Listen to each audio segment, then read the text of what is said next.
Superman और Louis का episode 4 इस सीरीज़ का सबसे इम्पोर्टेंट एपिसोड है, क्योंकि इसी एपिसोड में हमें इविल सुपरमैन और रियल सुपरमैन का रिलेशन पता चलेगा और एली और लुइस का क्या रिलेशन है इसके ऊपर से भी पर्दा उठेगा। तो चलो शुरू करते हैं एपिसोड 4। एपिसोड शुरू होता है लुइस लेन के एक फ्लैशबैक से, जहाँ पर लूसी लुइस के घर से जा रही है। लूसी कहती है कि वो लुइस की इतनी परफेक्ट फैमिली को नहीं दे सकती और उसको यहाँ अकेला महसूस हो रहा है, इसलिए वह कुछ दिन एली के साथ रहने जा रही है। लुइस कहती है कि एली की वजह से ही तुम मरने वाली थी, अगर मैं नहीं आती तो तुम मर जाती। इस पर लूसी कहती है कि तुमने एली के ऊपर झूठा इल्ज़ाम लगाया है। मैं मानती हूँ कि वो सच कहती है, इसलिए मैं उसी के पास जा रही हूँ। लुइस कहती है कि मुझे जो भी करना पड़ेगा उसके लिए मैं करूँगी और उसे बिल्कुल भी तुम्हें बर्बाद करने नहीं दूँगी। इस पर लूसी कहती है कि तुम्हें जो करना है वो कर लो। अगला सीन हमें दिखाया जाता है प्रेजेंट टाइम का, जहाँ पर एली लुइस के साथ बैठी है। एली लुइस को कहती है कि उसने आज तक उसे रोकने के लिए जो कुछ भी किया है वो सब बेकार है और वो चाहे कितने भी आर्टिकल लिख ले लेकिन उसकी ऑर्गेनाइजेशन को रोक नहीं सकती, क्योंकि उसकी ऑर्गेनाइजेशन एक सच्ची है और वो लोगों की मदद करती है। इस बात पर लुइस कहती है कि मदद के नाम पर तुम लोगों की जान लेती हो और ये मैं अब दोबारा कभी नहीं होने दूंगी, और ख़ासकर मेरी बहन के साथ तो। लेकिन एली कहती है कि तुम्हारी बहन अब तुम्हारे साथ नहीं है, वो कल जाकर पॉडकास्ट पर सब कुछ सच सच बता देगी तुम्हारे बारे में। अगर तुम्हें सुनना है तो कल सुबह सुन लेना। तभी लुइस क्रिसी को फ़ोन करती है और उसे कहती है कि हमें मेरी बहन लूसी को ढूंढना होगा, क्योंकि कल पॉडकास्ट पर वही बोलने वाली है। नेक्स्ट मॉर्निंग इविल सुपरमैन अपने गले के लॉकेट को डिस्ट्रॉय करना चाह रहा है अपनी फायर ब्रेथ से, लेकिन उसके ऊपर कुछ असर नहीं होता। तभी हमें दिखाया जाता है कि इविल सुपरमैन और अपने क्लार्क कैंट दोनों किसी तरह से कनेक्टेड हो गए हैं। जो क्लार्क देखता है वही उसे दिखाई देता है। क्लार्क को विजन्स दिखाई देते हैं उसके लॉकेट के, और उसे दिखाई देती है उसकी फैमिली। फिर अचानक से वो विजन्स रुक जाते हैं। लुइस लेन पॉडकास्ट पर अपनी बहन का इंटरव्यू सुन रही है, जो लुइस के खिलाफ बोलती है और एली का साथ देती है। वह बताती है कि एली की ऑर्गेनाइजेशन सच्ची है और लुइस लेन ही झूठ बोल रही थी। क्लार्क लुइस को कहता है कि मुझे तुम पर पूरा भरोसा है, तुम अपनी बहन को उस एली से ज़रूर बचा लोगी। फिर हम देखते हैं कि नेटली जॉन से कहती है कि उन्हें सूट के लिए और भी पार्ट्स की ज़रूरत है, जो कि यहाँ स्मॉलविल में नहीं मिल सकते और मेट्रोपोलिस में भी शायद ही मिलें। तो जॉन कहता है कि वो सैम से बात करके डीओडी से कुछ पार्ट्स मंगा लेगा और इस सूट को जल्द से जल्द काम करने के लायक बना देगा, क्योंकि इविल सुपरमैन कभी भी उनके ऊपर अटैक कर सकता है। नेक्स्ट सीन दिखाया जाता है एक रेस्टोरेंट का, जहाँ पर लाना और उसकी फैमिली ब्रेकफास्ट के लिए आए हैं। तभी लाना एमिली से मिलती है। एमिली लाना को बताती है कि मेयर डीन उसकी फैमिली के पास्ट के बारे में सबसे पूछताछ कर रहा है और उसने सारा के बारे में भी पूछताछ करी है, जिससे लाना बहुत ज़्यादा घबरा जाती है। हम यहाँ देख सकते हैं कि सारा से रिलेटेड कुछ तो राज है जो वो लोग छुपा रहे हैं। अभी क्लार्क और जॉन अपने घर के सामने खड़े होकर बातें कर रहे होते हैं। अचानक से क्लार्क को फिर से विजन्स दिखाई देते हैं, जिसमें उसका घर दिखाई देता है। वह समझ जाता है कि इविल सुपरमैन यहीं आ रहा है। तभी इविल सुपरमैन वहाँ आ जाता है। क्लार्क और उसके बीच में एक ज़बरदस्त फाइट होती है, लेकिन तभी वो दोनों एक दूसरे से कनेक्टेड हो जाते हैं और इविल सुपरमैन के लॉकेट से कोई एनर्जी निकल के क्लार्क को अपनी तरफ खींच ही रही होती है कि जॉन एआई से अपना हैमर मंगा लेता है और उससे उन दोनों को अलग कर देता है। जॉन और क्लार्क को एक साथ देखकर इविल सुपरमैन वहाँ से चला जाता है। क्लार्क यहाँ पर पूरी तरह से कंफ्यूज्ड है कि यह आखिर चाहता क्या है। जॉन क्लार्क को बताता है कि उसने उसके लॉकेट से निकलने वाली एनर्जी को कैप्चर कर लिया है और उसका एक हीट सिग्नेचर उसने एक डिवाइस में बना दिया है, पर इस डिवाइस को एक्सेस करने के लिए उन्हें एक बड़ी सैटेलाइट चाहिए और वह सैटेलाइट सिर्फ डीओडी के पास है, इसलिए उसे अब एंडरसन की मदद लेनी चाहिए। क्लार्क एंडरसन की मदद नहीं लेना चाहता क्योंकि वह सोचता है कि उसकी टीम कमज़ोर है इसके लिए, लेकिन जॉन उसे समझाता है कि तुम अकेले इससे नहीं लड़ सकते और मेरा सूट अभी तक तैयार नहीं हुआ है। नेक्स्ट सीन में लुइस अपने ऑफिस पहुंचती है, जहां पर क्रिसी उसे बताती है कि कल रात उसने डार्क वेब पर जाके एली एल्स्टन के बारे में रिसर्च की और वहीं उसे एक इनवाइट मिला एली की एक पर्सनल मीटिंग के अंदर जाने का। क्रिसी और लुइस उस मीटिंग में जाने की पूरी प्लानिंग के साथ वहां से निकल जाते हैं। नेक्स्ट सीन दिखाया जाता है काइल और लाना का। काइल बहुत ही गुस्से में है क्योंकि मेयर डीन उसकी और उसके फैमिली के पीछे पड़ा है। काइल लाना से कहता है कि हमें भी उसकी फैमिली और उसके बच्चों के बारे में कुछ गलत पता करना चाहिए और इसे मेयर के इलेक्शन में यूज़ करना चाहिए, लेकिन लाना इन सब के लिए मना कर देती है और कहती है कि हम अच्छे लोग हैं, अगर वो हमारे पीछे पड़ा है तो हम सारा से पहले ही बात कर लेंगे ताकि उसे कुछ अजीब ना लगे और वो हमारे साथ ही रहे। नेक्स्ट सीन दिखाया जाता है स्कूल का, जहाँ पर सहरा और जॉर्डन साथ साथ घूम रहे हैं। क्योंकि पिछले एपिसोड में हमें पता चला था कि जॉर्डन भैया का करते करते बचा है। वहीं कैंडिस जोनाथन को आके बताती है कि तुम ड्रग्स लेने से मत घबराओ, क्योंकि रायन ने अभी अभी एक डोज लिया है जिससे कि वह मैच में बहुत अच्छा परफॉर्मेंस करेगा, तो तुम भी कुछ ना कुछ ले लो ताकि तुम भी एक अच्छी तरीके से खेलो और एक सुपरमैन जैसा महसूस करो। यहाँ हम देख सकते हैं कि जोनाथन को थोड़ा अजीब लग रहा है, लेकिन वह फिर भी इसे ट्राई करना चाहता है। तभी क्लार्क एंडरसन के पास जाता है और उसे कहता है कि मुझे तुम्हारी मदद चाहिए। एंडरसन कहता है कि हम तुम्हारी मदद नहीं कर सकते, ना ही तुम हमारे मामले के बीच में आओ, हम जो भी वो एक इविल सुपरमैन है उसे अपने आप संभाल लेंगे। लेकिन क्लार्क कहता है कि मुझे तुम्हारी मदद चाहिए और तुम्हें भी मेरी मदद चाहिए, क्योंकि हम दोनों साथ में मिलकर ही उसे रोक सकते हैं। क्लार्क उसे जॉन का पेन ड्राइव देता है और बताता है कि इसके अंदर उसका हीट सिग्नेचर है, अगर तुम अपनी सैटेलाइट का यूज़ करोगे तो उसका पता कर सकते हो। एंडरसन इन सब के लिए मान जाता है और उसकी हेल्प को तैयार हो जाता है। सुपरमैन कहता है कि जो भी तुम्हें पता चले तो तुम सबसे पहले मुझे बताना, लेकिन हम देख सकते हैं कि एंडरसन यहाँ पे कुछ अलग करने वाला है।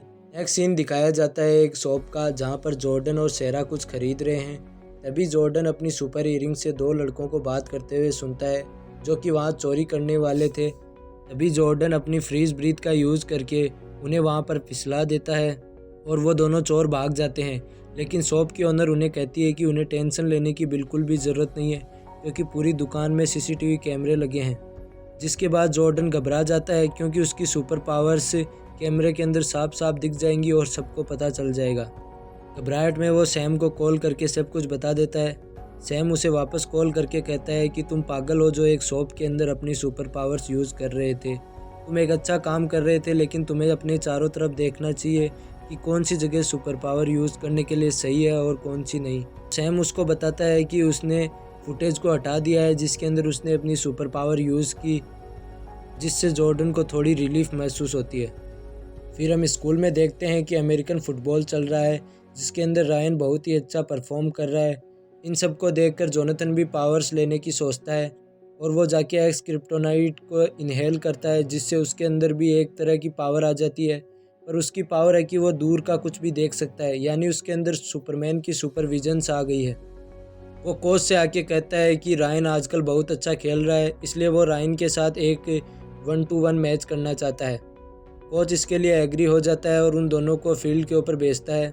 के बाद हम देखते हैं कि रायन जहां नॉर्मल परफॉर्म कर रहा है, वहीं जोनाथन को दूर से सब कुछ दिख जाता है और वह प्लेयर्स के बिल्कुल हाथ के अंदर अपनी बॉल देता है। इसको देखकर सभी लोग शॉक्ड रह जाते हैं। मैच में जोनाथन रायन से जीत जाता है। नेक्स्ट सीन हम देखते हैं क्रिसी और लुइस का। क्रिसी डिस्गाइज के अंदर इनविटेशन में दिए गए पते पर आ जाती है, जहां वह अंदर चली जाती है, पर लुइस कार में ही उसका वेट करती है। तभी वहां पर लूसी आ जाती है। लुइस लूसी से कहती है कि उसे सिर्फ उसकी 5 मिनट चाहिए, वो 5 मिनट से ज़्यादा उसका समय नहीं लेगी, और लूसी इसके लिए मान जाती है। वो दोनों रूम के अंदर जाकर बात करते हैं, जहाँ पर लुइस कहती है कि एली उसके लिए बिल्कुल भी सही नहीं है, क्योंकि उसी की वजह से वह मरते मरते बची है। लेकिन लूसी कहती है कि जब से तुमने मुझे छोड़ा है तब से एली ने ही मेरा ध्यान रखा है, और वही है जो मुझे एक पूरी तरह से अकेला महसूस नहीं करने देती। नेक्स्ट सीन हम देखते हैं एली एल्स्टन की मीटिंग का, जहाँ पर वो सबको बताती है कि वो किसी को भी अकेला नहीं रहने देगी। अगर कोई भी इनकम्प्लीट महसूस कर रहा है तो उसकी प्रोग्राम से जुड़ जाओ, और वो सबको एक पूरी तरह से कंप्लीट महसूस कराना सिखा देगी। तभी वो क्रिसी के पास आती है और हमें पता चलता है कि एली को पहले से ही पता है कि क्रिसी रियल में कौन है, और वह उसको बोलती है कि तुम और लुइस कुछ भी कर लो, लेकिन मुझे नहीं रोक सकती। एली उस रूम के अंदर एक लाइव फुटेज चलाती है जो कि लूसी और लुइस के कमरे से आ रही है। लूसी लुइस को कहती है कि तुमने अपने आर्टिकल में एक सबसे ज़रूरी चीज़ मिस कर दी, और वो ये है कि एली से जुड़ने के बाद उसने अपने खुद के ही एक वर्जन को देखा था जो उसे पूरी तरह से कंप्लीट करता है। इस पर लुइस कहती है कि यह सब आर्टिकल के लिए ज़रूरी नहीं था, क्योंकि तुम एकदम से पागल हो चुकी थी और तुमने बहुत ज़्यादा नशा कर रखा था। और इन सब बातों को क्रिसी साफ साफ सुन लेती है, और क्रिसी को बहुत दुख होता है, क्योंकि उसे पता चल चुका है कि लुइस ने ही उससे कुछ ना कुछ छुपाया है आर्टिकल को लेकर और लूसी को लेकर, जिसके ऊपर क्रिसी लूसी से हमें साफ साफ दिख सकता है कि नाराज़ है। एली क्रिसी से कहती है कि तुम जाकर पहले अपने पार्टनर का सच पता करो, बाद में मुझे बेनकाब करने की सोचना। लुइस बाहर आती है तो क्रिसी उसे कहती है कि तुमने मुझसे और क्या क्या छुपाया है, तुम्हारे झूठ अब मैं बर्दाश्त नहीं कर सकती। लुइस कहती है कि वो सब इतना इम्पोर्टेंट नहीं था, इसलिए मैंने तुम्हें नहीं बताया। कृषि कहती है कि अब जो कुछ भी हो मैं तुमसे बात नहीं करना चाहती और पूरे रास्ते में तुम कुछ भी मत बोलना जब तक मेरा दिमाग पूरी तरह से शांत ना हो जाए। फिर हम देखते हैं कि सारा घर आती है। लाना और कायल सारा को सब कुछ सच सच बता देते हैं कि मेयर डीन उसके पास्ट के बारे में पता कर रहा है। यहाँ हमें पता चलता है कि सहरा ने पास्ट में एक सुसाइड अटेम्प्ट किया था। वही राज है जो मेयर डीन उसके बारे में पता कर रहा है। लेकिन लाना और कायल नहीं चाहते कि टाउन में किसी और को इसके बारे में पता चले। सहरा इस पर कहती है कि उसे किसी का डर नहीं है, अगर कोई भी ये सच जान जाता है तो उसे कुछ फ़र्क नहीं पड़ता, वो सबको बता देगी कि उनकी ज़िंदगी कितनी ख़राब है और उसकी कितनी औसम है। फिर हम देखते हैं कि क्लार्क और लुइस अपने घर के बाहर बैठे हैं और बातें कर रहे हैं। लुइस कहती है कि वो अपनी बहन की किसी तरह से मदद नहीं कर सकती क्योंकि वह अब एली के चंगुल में पूरी तरह से फंस चुकी है। तभी हमें दिखाया जाता है एंडरसन और उसकी टीम को। एंडरसन को पता चलता है कि इविल सुपरमैन बोलिविया में है। वह अपनी टीम को वहां भेजने के लिए तैयार हो जाता है, पर सुपरमैन को नहीं बताता उनको यह सब कुछ पता चला है। एंडरसन की टीम इविल सुपरमैन के पास पहुंचती है और इविल सुपरमैन के विजन की वजह से क्लार्क को पता चल जाता है कि एंडरसन की टीम के 2 मेंबर्स मर चुके हैं और सिर्फ एक ही बचा है। वह लुइस को वहीं छोड़कर वहां से चला जाता है। लुइस जॉन से कहती है कि उसके पास कोई बैकअप नहीं है और जॉन जल्दी से अपना सूट पहन के सुपरमैन की मदद करने के लिए चला जाता है।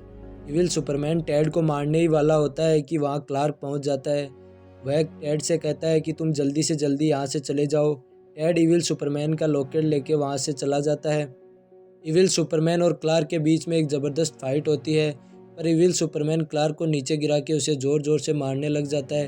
तभी जॉन वहाँ आकर इविल सुपरमैन की तरफ अपना हैमर फेंकता है, जिससे उसका हैमर टूट जाता है, पर उसके ऊपर कोई असर नहीं होता। वह जॉन को इतनी ज़ोर से मारता है कि जॉन बेहोश ही हो जाता है और उसका सूट भी फट जाता है। क्लार्क गुस्से में अपनी हीट विजन से उसे बहुत ज़ोर से शूट करता है और फिर उन दोनों के बीच में एक ज़बरदस्त फाइट होती है। यहाँ हम देख सकते हैं कि इस शो की सिनेमाटोग्राफी बहुत ही हाई लेवल की है और उनकी फ़ाइट भी एकदम एक बड़े तरीके पे दिखाया गया है, जैसे कोई एक भारी बजट मूवी हो। और वह इविल सुपरमैन को आसमान में फेंक देता है। फिर वो जॉन के पास आकर देखता है कि जॉन के ब्रेन के अंदर कुछ चोट लगी है और वो जॉन को वहाँ से डीओडी लेकर चला जाता है। जोनाथन और नेटली स्कूल से घर आ रहे होते हैं। तभी जोनाथन को एक कौवा उड़ते हुए दिखता है और उसे ऐसा लगता है कि वह उसी की तरफ आ रहा है, जिससे वो डर जाता है। तभी नेटली उसे कहती है कि कहीं तुम कोई नशे वगैरह तो नहीं करते, और जोनाथन कह देता है कि वो किसी तरह की दवाइयाँ ले रहा है जिनकी वजह से उसके साथ ये सब कुछ अजीब सा हो रहा है। नेटली कहती है तो तुम ये सब दवाइयाँ लेना बंद कर दो। जोनाथन और नेटली घर पहुंचते हैं तो लुइस उनको सब कुछ बताती है जो कुछ भी स्टील के साथ हुआ। वो तीनों दौड़ते हुए डीओडी के ऑफिस पहुंचते हैं, जहां नेटली अपने डैड को देखकर घबरा जाती है। वो सुपरमैन को कहती है कि आपका काम था इनको बचाना, पर आप इनको बचा नहीं पाए। सुपरमैन उसको सॉरी बोलता है, लेकिन वो उससे नाराज़ है, इसलिए उसको कहती है कि आप यहाँ से चले जाओ। अगला सीन दिखाया जाता है कायल और लाना का। वो दोनों किसी रेस्टोरेंट से डिनर करके बाहर निकलते हैं। तभी उनकी नज़र मेयर डीन पे पड़ती है। कायल गुस्से में मेयर डीन के पास जाकर बोलता है कि तुम मेरी बेटी से दूर रहो। मेयर डीन कहता है कि उसने किसी से सारा के बारे में बात नहीं की और ना ही वो करेगा। तभी लाना कहती है कि हमारे परिवार के बच्चों को इन सब से दूर रखो, और मेयर डीन इनके लिए मान जाता है। वो कायल के पास्ट के बारे में ज़रूर पता करेगा कि कैसे वो शराब पीता था। फिर कायल देर रात को अपने घर से निकलता है और एक बार में जाता है जहाँ वह पहले शराब पिया करता था। वहाँ के लोग उसे कहते हैं कि उन्होंने उसको बहुत मिस किया, लेकिन वो उनसे बात किए बगैर ही सीधा बार टेंडर के पास चला जाता है। वो कहती है कि उसने भी उसको बहुत ज़्यादा मिस किया। और तभी कायल कहता है कि मुझे तुमसे कुछ पूछना है।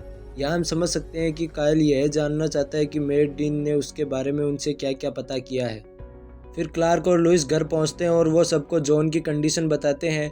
लुइस सबसे कहती है कि वो वापस जॉन के पास जा रही है क्योंकि वह नेटली को अकेली नहीं छोड़ सकती। क्लार्क जॉर्डन और जोनाथन से कहता है कि कल सुबह तुम भी मेरे साथ वहाँ मिलने चलना।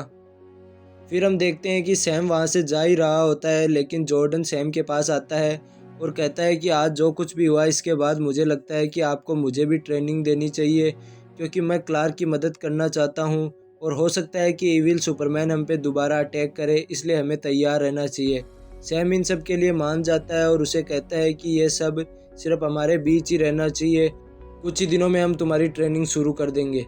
फिर लुइस क्रिसी को फ़ोन करके उससे बात करने की कोशिश करती है, लेकिन क्रिसी उसका फ़ोन नहीं उठाती। यहाँ हम देख सकते हैं कि क्रिसी खुद को बहुत अकेला महसूस कर रही है, इसलिए वह एली को कॉल करके कहती है कि मुझे तुमसे मिलना है।